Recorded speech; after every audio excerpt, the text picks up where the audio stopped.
Ever wondered how much it actually costs to bridge your precious crypto assets across different blockchains?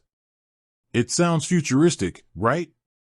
Seamlessly moving your tokens from one network to another. But like any journey, there are tolls to pay.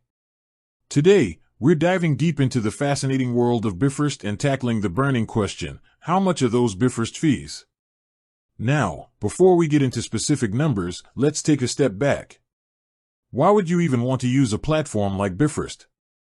Well, imagine you've got some cool new DeFi opportunities on a blazing fast Layer 2 network, but your main stash of crypto is sitting comfortably on a more established Layer 1. Bifrost acts as a bridge, allowing you to move your assets over without the hassle of centralized exchanges. This opens up a whole universe of possibilities for yield farming, trading, and participating in different blockchain ecosystems. Think of it like this: you have a car in one city and want to drive it to another city with different road rules and maybe even a different currency. A bridge helps you cross that geographical and regulatory gap. Bifrost does the same for your digital assets in the blockchain landscape. So, back to the $1 million, or should I say, million crypto, question: what are the fees involved in this digital border crossing? Unfortunately, there isn't a single, fixed answer. The cost of using Bifrost, like many things in the crypto world, is dynamic. It can fluctuate based on several factors.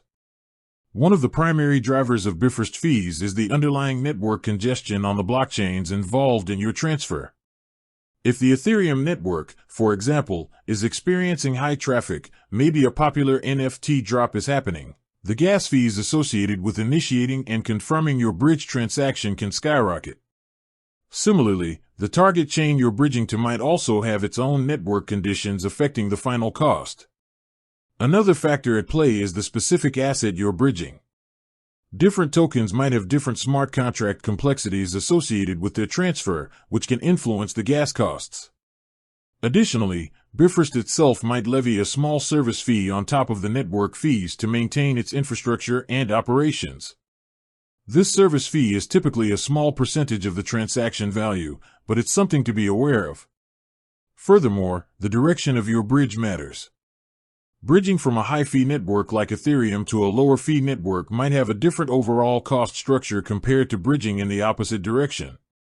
So, how can you get a better idea of the current Bifrost fees? The best approach is always to check the Bifrost platform directly. Most bridging platforms have a clear interface that shows you the estimated fees before you confirm your transaction. This will usually break down the network fees for both the source and destination chains, as well as any service fees charged by Bifrost itself. Keep an eye on these estimates, as they can change in real time.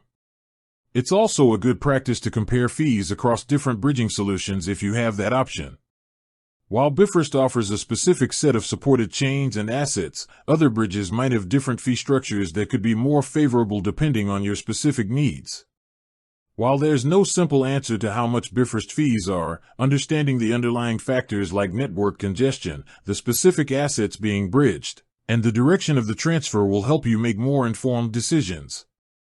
Always check the platform's fee estimates before initiating a transaction to avoid any surprises.